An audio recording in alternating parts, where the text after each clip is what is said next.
Salut, c'est François, bienvenue dans cette nouvelle émission. Je suis avec Nicolas. Nicolas, comment vas-tu? Très bien, François, merci. Et merci de me Sous recevoir. le soleil de Montpellier.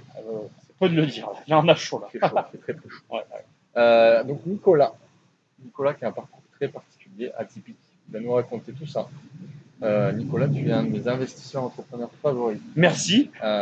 Bon, c'est un peu délicat de dire ça. J'ai l'impression qu'on est en train de parler de Pokémon là. Ouais. Mais j'aime beaucoup ce que tu fais, j'aime beaucoup ton parcours. Merci. C'est pour ça que je voulais t'avoir sur cette émission. Merci. Est-ce que tu peux te présenter en 30 secondes, 1 minute grand Oh, maximum? allez, 31 minutes. J'ai commencé, j'étais riche. Enfin, mes parents étaient riches. Ils ont fait faillite. On a tout perdu. J'avais plus d'argent, j'étais au collège. Et donc, en fait, comme toute chose, quand on l'a, on aime bien la posséder. Donc, du coup, j'ai revoulu de l'argent. Donc, je me suis lancé au début dans des petits business de collégiens. D'accord. Et de fil en aiguille, j'ai atterri dans l'immobilier que je n'ai jamais pu quitter depuis 15 ans. Très bien. Et au niveau immobilier, du coup, est-ce que tu peux nous en dire un petit peu plus? Alors, est-ce que tu as des stratégies favoris? Voilà. Alors oui, j'ai été marchand de biens, puis je suis à nouveau marchand de biens. J'ai eu une pause dans l'activité parce que j'ai fait cette activité sans argent. Ouais. J'ai pas de recommandation à ce niveau-là. On peut être marchand sans argent, mais c'est mieux de faire une activité comme celle-ci avec de l'argent quand même. Donc j'aime bien effectivement l'achat-revente. Et après, je fais du locatif parce que le locatif, c'est ce qui me fait vivre. D'accord. Comment tu en vis aujourd'hui? Est-ce que tu as dans ton plan d'action, si je puis dire, Oui, tu peux le dire. quel fut-il? Alors moi, j'avais un plan d'action en 3 grandes étapes. Je réfléchis en même temps que tu me poses la Bien question. sûr, vas-y. J'avais 3 grandes étapes, si tu veux. Il faut comprendre une chose avant que j'attaque ce détail-là, c'est que ce plan d'action a découlé du fait que je n'avais pas d'argent. Encore une fois, il faut bien se le rappeler. Donc, c'est pas, ça s'adapte à tout le monde, mais c'est une situation qui m'a amené à ça. Et mon plan d'action était simple, il était que je devais, en 3 étapes simples, arriver à me générer des revenus pour pouvoir continuer à être marchand. D'accord. J'espère que j'ai été clair dans la réponse. C'est-à-dire que, parce qu'il faut bien le préciser voilà. qu'il y a, bon, on parle beaucoup d'immobilier. Ouais, Il y en a, ça va être des investisseurs purs. ouais, Et il y en a d'autres qui vont vivre, entre guillemets. c'est ça. Et tu ne peux pas en vivre de la même façon que tu investis. Quand tu fais de l'achat-revente, tu as une grosse inertie. Tu achètes un bien, donc il faut 3 mois si tu l'achètes par un schéma classique. Tu peux l'avoir en moins de temps si tu passes d'autres circuits, peu importe. Je pense au judiciaire quand je parle comme ça. Et 3 mois encore pour le vendre. Donc là, il vient de s'écouler 6 mois. Et pendant ces 6 mois, si tu n'as pas d'argent, bah, il faut vivre. Et moi, c'était ma problématique. Donc, j'ai fait des opérations d'achat-revente. Je me suis rendu compte qu'on gagnait effectivement de l'argent, mais que entre chaque opération, premièrement, je n'avais pas de quoi vivre. Et deuxièmement, pour faire l'opération suivante, comme j'avais de l'ambition et que je voulais faire toujours plus gros, toutes mes ressources étaient mobilisées et il ne me restait plus d'argent pour vivre. Donc j'avais cette double problématique. La première, que je voulais tout le temps réinvestir pour grossir. L'ambition, c'est humain. Bon, on en a ou on n'en a pas, là, il n'y a pas de débat. Et en face de ça, il y avait ma vie à moi que je voulais mener, c'est-à-dire avoir une vie, un appart, des machins, des trucs, il faut des choses pour payer tout ça. Et je n'avais rien. Donc en 3 étapes simples, c'est-à-dire, du coup, j'ai mêlé un peu d'achat-revente avec certains biens qui vont avoir, qui demandent une faible gestion. Donc je pense notamment au commerce, en visant des commerces, etc. En 3 étapes simples, je me suis mis un plan d'action pour arriver à avoir des biens qui me permettent de reprendre les achats-reventes et surtout de vivre tous les mois tout en continuant d'achat-revente. Ok. Voilà. Donc un peu touche à tout, finalement. En immobilier? Dans la thématique de l'immobilier. Ah oui. Non, j'ai pas fait les châteaux. Voilà. Non, mais je vais être honnête, j'ai pas fait. Et ça va arriver ou pas? Ouais, j'ai failli 2-3 fois en acheter des châteaux. Par contre, j'ai fait quasiment la même chose puisque j'ai fait des monuments historiques. Et donc, c'est la même. En termes de gestion, c'est la même chose. C'est juste que j'ai pas eu un château dans les mains. Ce qui me plaît dans l'idée du château, c'est que le château, t'es le seul à l'avoir. Là où tu achètes un château, il y en a qu'un. Donc quand tu vends un truc d'un château, pur patrimonial. T'es unique. T'es sûr de vendre le truc, quoi. T'es le seul à l'avoir. Donc j'y viendrai, ouais. Quand je sais pas, ça se fera. C'est l'opportunité qui fait le larron. C'est pas. Ah bah bien sûr. Voilà. Je suis toujours le premier à le dire. Voilà. Alors j'aime bien aller en profondeur. Vas-y. Dans mes conversations. On est là pour ça. Quelles ont été tes plus grosses galères? Parce qu'en IMO, on en a toujours. C'est l'action qui amène à l'action. On a toujours des problèmes, des grosses emmerdes. Mais est-ce que tu veux nous faire part peut-être tes 3 plus grosses emmerdes? Ouais, d'accord. Tu t'es senti vraiment dans la merde. Il y en a 3 que je raconte souvent, donc ça devrait le faire. Déjà, je veux juste te dire une parenthèse. Je fais du contenu et on m'a beaucoup reproché ça. Très rapidement, quand j'ai fait du contenu, j'ai fait une série où je racontais que mes échecs. Ouais. Donc des galères, j'ai fait 64 vidéos d'échecs. Donc j'adore. Je pourrais en raconter beaucoup. Parce que je trouve qu'on apprend que de nos échecs finalement. Voilà. Le reste, après, quand tu réussis, c'est cool. C'est ce qui fait que tu continues, mais c'est pas là où tu apprends le plus. Bref. Alors, mes plus grosses galères. La première qui me vient quand on me dit ces mots-là, c'est un jour, j'ai acheté un bâtiment, 600 mètres carrés. C'était il y a longtemps, ça. Ouais. J'achète le bâtiment et j'avais tout fait en amont. Tu sais, tu as des délais avant l'achat. Donc, durant ces délais, j'avais tout préparé pour que le jour de l'achat, les travaux commencent, tout commence. La veille de la signature, le mec avec qui je bosse, ça se passe très mal, ça s'arrête. Okay. Je signe, et le lendemain, il y a donc un programme immobilier qui est sur mes bras, sur mes épaules, où j'ai 150 € par journée de retard, de pénalité, et par logement non livré en temps et en heure. T'avais la pression. C'est le mot est faible. Et donc, j'ai 600 mètres carrés. J'ai pas de personne pour le rénover, pour rien en faire. Et je suis tout seul. Il y a ma mère, je travaille avec ma mère en associé, donc il y a ma mère en support, mais on a d'autres entreprises, donc elle était accaparée par une autre société. Et voilà. Et donc là, qu'est-ce que j'ai fait? On s'est démerdé. Donc ma mère, entre midi et deux, elle s'est débrouillée de faire les devis. Et moi, j'ai commencé à casser tout seul 600 mètres carrés. Histoire de. Je me suis parti du principe, je me suis dit, écoute, ce qui sera fait sera fait. Puis on verra au fur et à mesure.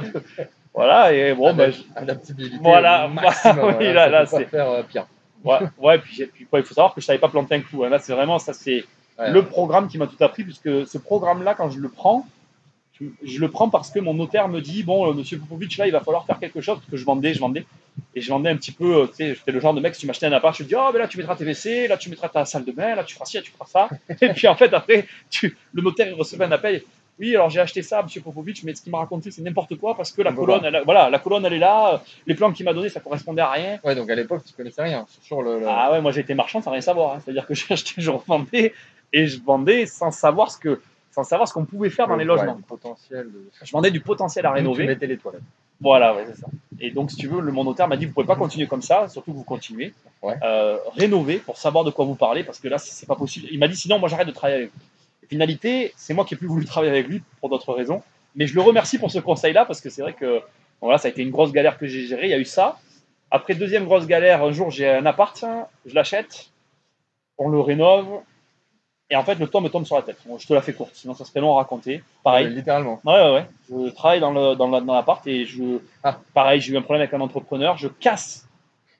Je me rappelle, je donne le dernier coup de marteau. Et là, le toit, bim, me tombe sur la tête. Comme dans les vidéos gags. C'est ça. Okay. Je la raconte souvent, cette histoire. Et il faut savoir que j'ai rien eu, parce que je suis là, hein, tu connais la fin de l'histoire. Et le plus drôle, c'est que grâce à ça, j'ai vendu l'appartement 30% plus cher, parce que du coup, on a découvert qu'il y avait une hauteur sous plafond insoupçonnée. On a pu faire une mezzanine qui n'était pas prévue, une pièce en plus. Donc un P2, c'est devenu un P3, et donc je l'ai vendu plus cher et j'ai gagné. D'accord. Voilà. Bon, ça finit bien. Après, moi, je suis très optimiste. Je me dis que quand quelque chose arrive, c'est forcément pour un bien derrière. Je m'en serais passé quand même. Voilà. Dans le niveau en merde, c'est pas mal. Hein. Ouais. Une dernière. Après une dernière. Tu as une de tout à l'heure. Hein, voilà, c'est qui m'est arrivé tout à l'heure. Là, j'ai lancé un chantier. Elle est très fraîche. Et j'ai la locataire. Elle est d'il y a 5 minutes, d'il y a 1 heure ou 2. Et j'ai une locataire dans un appart qui m'appelle pour m'appeler qu'une autre de mes locataires juste à côté a appelé les flics parce que les mecs font du bruit parce qu'ils font des travaux.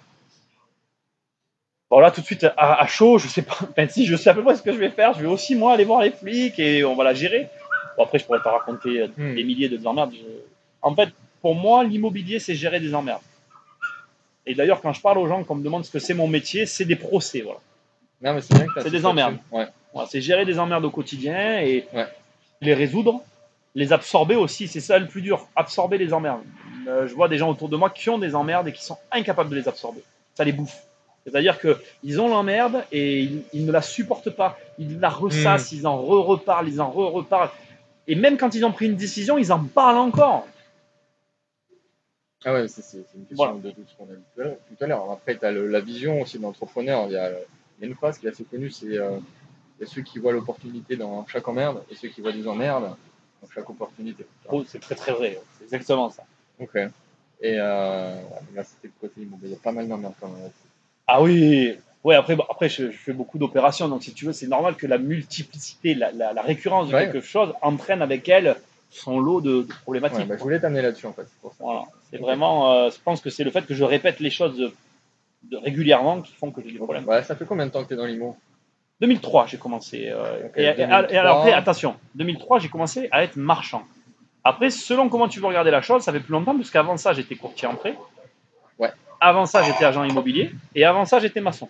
Alors, anecdotiquement, hein, on va pas se mentir, j'étais pas un vrai maçon. J'aimais pas ça. Je l'ai fait parce que c'est une drôle d'histoire. Ouais, alors tu viens de nous dire qu'avant, tu n'étais pas du tout. Ok, c'est bon. Et donc, c'est quoi ta vision maintenant? Ça fait 15 ans, à peu près. Comment tu te vois dans 15 ans? Nicolas, dans 15 ans. Dans 15 ans. Ouais. Ah ouais, 50 ans. Oh, Avec une ado à la maison. Ouais, bah ça c'est sûr. Bon, ça je sais pas trop. Ça par contre je sais pas parce que tu te rends compte que les enfants, tu sais pas comment ça va évoluer. Ouais. Non, comment je me vois, toujours à faire de l'immobilier, ça c'est sûr. Je pourrais plus m'arrêter aujourd'hui. Je pourrais pas vivre sans. C'est impossible. Je ne pourrais pas. Je sais qu'aujourd'hui ma vie actuelle, elle est révolue, elle est en train de s'achever. C'est-à-dire que là, on en a parlé tout à l'heure. Je t'ai expliqué que j'allais tout déléguer, que j'allais tout. Là, je suis en train de vivre un changement. Oui, voilà. Voilà. En phase de transition. C'est en phase de pour ça transition. que c'est intéressant que je te pose la question maintenant. Donc je sais que le quotidien que j'ai là depuis 10 ans, vraiment, moi ce qui me pèse actuellement, c'est la gestion. La gestion, ça m'a usé. Et déjà, j'en ai trop, et puis l'être humain est usant. C'est-à-dire que l'humain est quelque chose de compliqué à gérer. Il ne faut pas oublier que quand tu gères de l'immobilier, tu gères de l'humain. Et voilà, moi je suis gestionnaire, en plus d'être propriétaire, donc mes locataires savent que je suis le propriétaire. Je suis certain à 200% que le fait qu'ils sachent que je suis le propriétaire, ils m'en demandent plus, ils sont plus chiants, plus exigeants, plus de tout. Donc ça peut être un conseil que tu donnes là. Oui. De faire la part des choses entre la gestion et toi derrière propriétaire. C'est très compliqué. C'est un conseil que je donne, mais qui n'en est pas un, parce que c'est très compliqué. La réalité, c'est la réalité de ta situation. Si tu as l'argent de pouvoir tout mettre en gestion tout de suite, fais-le. D'accord. Si tu n'as pas l'argent de le faire, ne le fais pas. Après, il faut que tu saches, je pense que tu le sais, moi je suis quelqu'un qui conseille toujours de déléguer que ce qu'on sait faire. Donc je ne pourrais que te conseiller de gérer un petit peu au début.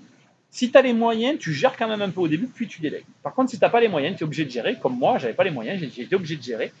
Et je te souhaite bon courage, surtout passer 5 ans. Pendant 5 ans, c'est fun, c'est cool. Voilà, il y a cette espèce d'engouement. C'est un peu comme tout, au final, les activités, tu es super excité quand tu le lances. Et après, même si tu es toujours en amour avec cette activité, tu as une partie de fun et d'excitation qui part. Pour la gestion, je suis mitigé dans ce que tu dis. Parce que je pense que l'être humain en face de toi, il t'use.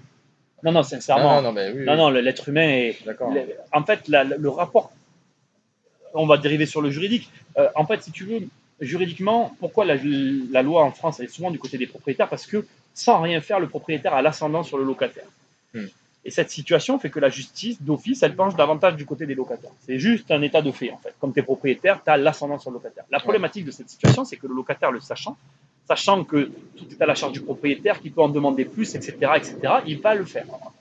Et donc, tu te retrouves dans une situation où tu es face à des gens qui t'en demanderont toujours plus. Et ça, sur le long terme, je comprends ce que tu as voulu me dire, mais je pense qu'il y a des activités que sur le long terme, tu continueras de les aimer pareil. Là, la gestion, ce rapport de force, fait que tôt ou tard, tu l'aimeras plus. Et c'est pas tôt ou tard, je pense même, je vais aller plus loin que ça, je pense que c'est tôt ou tard, tu vas rencontrer un locataire qui va te faire détester les autres. Mais ça, par contre, c'est vrai, il y a beaucoup de profils, enfin beaucoup, pas beaucoup heureusement, mais j'en connais plusieurs qui ont été dégoûtés de l'immobilier. Par le locataire. Et qui, du coup, même vont aller jusqu'à s'en dégoûter et vouloir revendre le bien et arrêter l'immobilier. Tout à fait, mais je confirme aussi, je vois plein de clients, accompagnement, tout un tas de gens, comme tu dis, qui sont dans ce profil-là. Moi, j'ai un conseil à donner qui, je pense, va être intéressant. Dans ces cas-là, il faut se rappeler d'une chose, c'est que le bien aura raison du locataire et ensuite du propriétaire. C'est-à-dire que quand tu seras mort et si tu délègues, si tu transmets le bien à tes enfants, le locataire qui t'aura pourri la vie, lui, il n'existera plus. Idem pour le locataire, c'est-à-dire que le locataire, il est là que pour une durée déterminée. Donc, tu auras raison de ce locataire-là. Et pose-toi toujours la question de te dire, est-ce que si tout allait bien, je vendrais? Souvent, la réponse est non. En vérité, c'est parce que ça va mal que tu veux vendre. Et là, après... Donc, c'est quoi ton conseil? C'est d'essayer d'améliorer la situation, faire en sorte que ça repart sur des roulettes. Et à ce moment-là, oui, alors si c'est ton tempérament. Tu as des gens qui vont avoir tendance à être capables de faire en sorte que les choses s'arrangent. Moi, je suis quelqu'un, quand ça va mal en face, si mon locataire se comporte mal avec moi, je vais me comporter encore plus mal que lui. Et donc, on va aller dans une ascension, on va aller dans une ascension de l'insupportable. Je reviens à mon emmerde de tout à l'heure, je vais clairement porter plainte contre elle pour sûrement harcèlement, parce qu'elle m'a déjà envoyé des textos suite au bruit, etc. La locataire qui m'a téléphoné m'a dit que pour elle, il n'y avait pas de bruit. Donc je vais aller dans ce sens-là et je vais lui mettre la couche. Et elle en aura, pour moi, dans ma tête, elle en aura marre avant moi. C'est-à-dire que moi, je vais continuer jusqu'à ce qu'elle en ait marre. Mais c'est mon tempérament. Après, il y a des gens comme toi qui vont avoir tendance à dire ok, on calme le jeu, on va trouver un terrain de d'entente. Après, c'est un problème de tempérament. Mais je pense que dans tous les cas, il ne faut pas vendre. Surtout pas dans ces cas-là. C'est les mauvaises raisons. Ça, c'est la mauvaise raison pour laquelle on vend. Je n'ai jamais été dans cette situation-là, pour l'instant.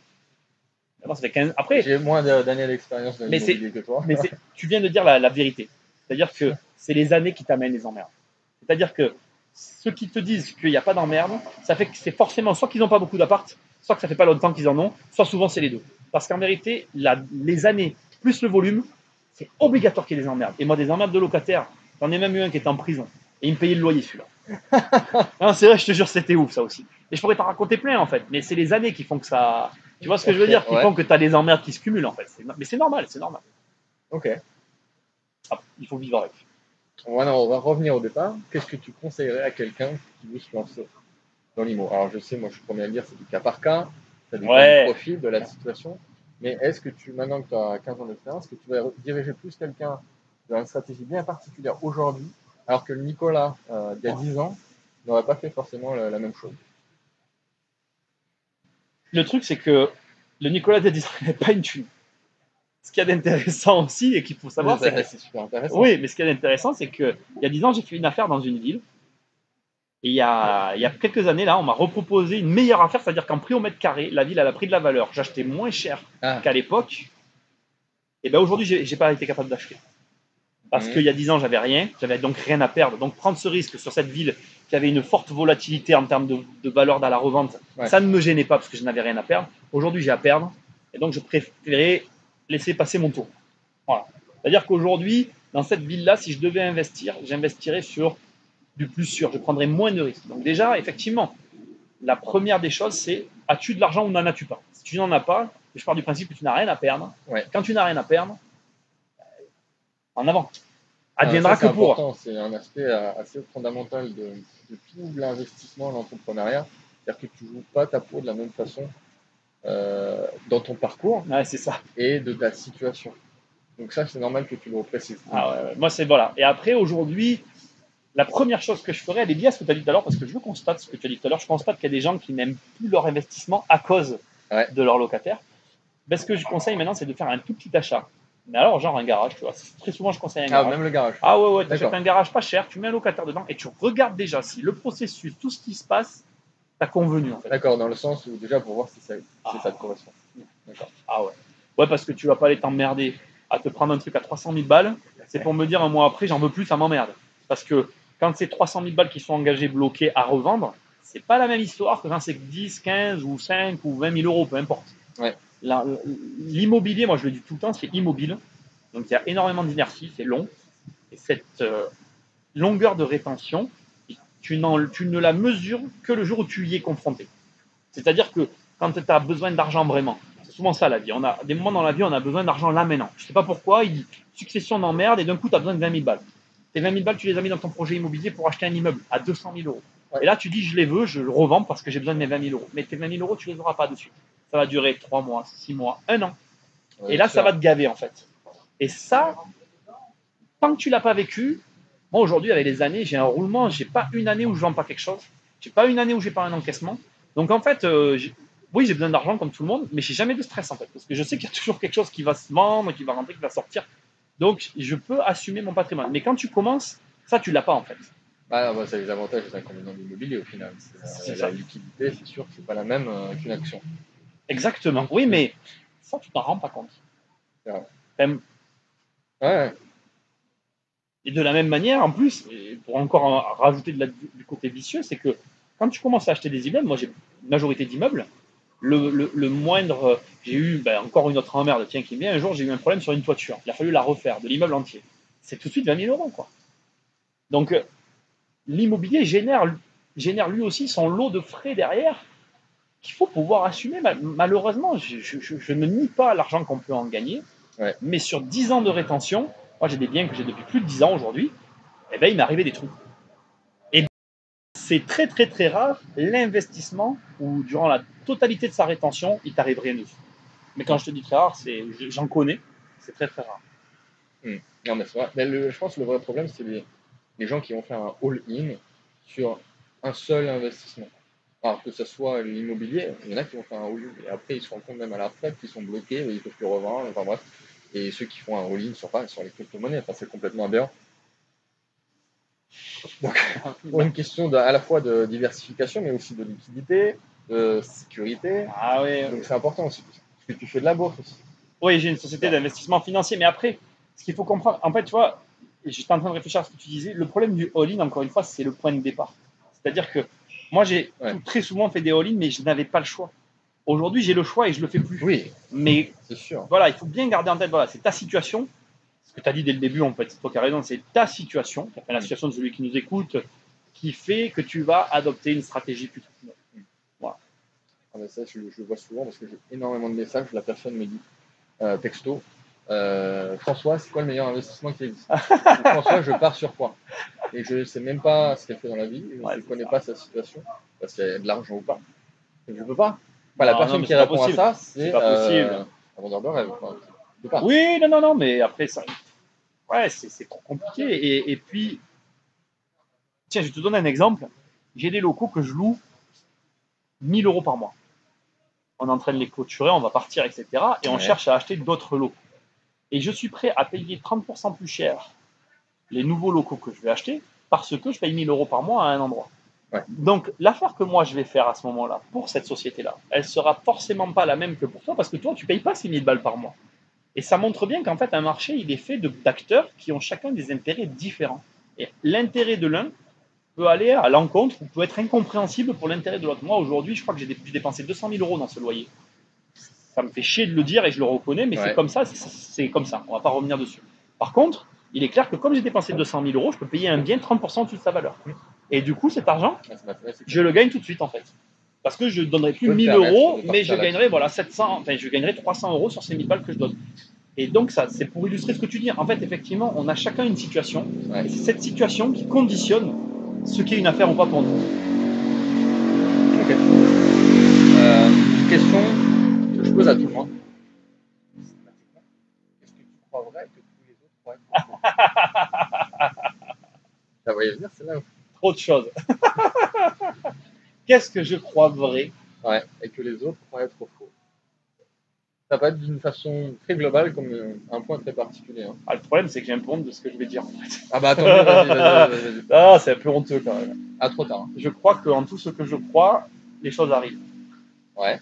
C'est assez prétentieux ça, j'aime pas trop, mais c'est la réalité. Je pense que tout ce en quoi, si je crois en quelque chose, ça va arriver. Je pense que c'est d'ailleurs pour ça que je ne crois pas en Dieu, mais que je crois en moi, tu vois. C'est assez étrange comme croyance. Non, c'est intéressant. Voilà. Je pense qu'il suffit que je croie, et ça agace les gens autour de moi, c'est-à-dire que des fois, des gens autour de moi disent ah mais comment tu peux croire à ça et tout. Je dis non, et tu verras, ça va marcher. Ouais, je vois ce que tu veux dire. Mais enfin, je te rassure, la plupart du temps, quand je pose cette question, c'est plus ou moins cette réponse. Ah, ça va alors. Cette réponse. Alors, ça va être tourné différemment selon les personnes, selon le parcours de la personne. Et c'est à peu près ça. D'accord. Bon, ça me rassure. Ça me met mal à l'aise parce qu'elle est un peu gênante comme réponse. Non, bah pourquoi tu penses qu'elle est gênante? Parce que je trouve que c'est prétentieux de penser que ce qu'on croit, c'est vrai. Indirectement, c'est ça. C'est-à-dire que si tu crois que tout ce en quoi tu crois arrive, ça veut dire que tu crois que tout ce en quoi tu crois est aussi vrai. Ce qui n'est pas forcément le cas d'ailleurs. Certes. Tu vois ce que je veux dire? C'est là où il y a un paradoxe qui me gêne intérieurement, c'est que je sais que je ne détiens pas la vérité, j'en suis même convaincu. Mais paradoxalement, je crois que tout ce en quoi je crois arrive. D'accord. Par exemple, tu vois, c'est débile. Hein. Je monte avec moi en voiture et je vais te dire, je vais trouver une place là. Je trouverai une place. Non, mais je suis d'accord avec toi, je fonctionne comme ça aussi. Voilà, donc voilà, ça déjà, ça c'est sûr. Ouais. J'ai un autre exemple comme ça. Je suis un gros dormeur. Ouais. Je peux dormir. Si je ne mets pas de réveil, je dors. Si je m'endors en visualisant à l'heure où je me réveille, ça marche. Ah ouais. Ah, c'est bien ça. Ouais. C'est un peu dans la même tournure, mais je conditionne mon cerveau à que ce que je veux se réalise. Ouais, je comprends ce que tu veux dire. Et ça se. Ouais. C'est un exemple tout con qui est abstrait au final. Et ça va être la même chose. Pourtant, toi qui es dans l'immobilier, c'est quelque chose de très terre à terre. Mais ça fonctionne. te trompes, l'immobilier, c'est pas terre à terre. C'est les gens qui le rendent terre à terre. Mais tu peux faire de l'immobilier en n'étant pas terre à terre. Mais comme tu as dit, c'est de l'humain. Oui, c'est de lui-même, voilà, c'est ça. Mais ouais, mais ça me surprend ce que tu viens de me dire. J'essaierai, tiens, l'histoire du réveil. Ah, mais ça marche à Je chaque vais fois. essayer. Ah ouais, ça m'intéresse, j'ai envie d'essayer de voir. Moi, je fais un truc, c'est que quand je veux réaliser quelque chose, je mets tout de suite mon cerveau à l'épreuve. Ouais. Et ça passe par une douche froide. Ok. Voilà. C'est-à-dire que je me dis que si je veux un truc et que par exemple pendant tant de temps je suis capable de prendre une douche froide, ben, je vais y arriver à l'avoir. Ah, bah, c'est sûr. Voilà. Parce que je me dis que tu sais, la douche froide, c'est lié à rien en fait, c'est dans ta tête. Tu vas prendre un pommeau de douche et le mettre là au-dessus de ta tête. Ah, oui, Il n'y a pas une question de musculature, il est question de rien, si ce n'est que ton cerveau dit à ta main, je mets ma douche froide là au-dessus de ma tête. Donc c'est vraiment purement cérébral. Et donc si je suis assez fort mentalement pour franchir cette étape, ben, je me dis que je ferai ce que j'ai décidé de faire. Ouais. Ça va un peu dans le sens de ce que tu dis. Voilà.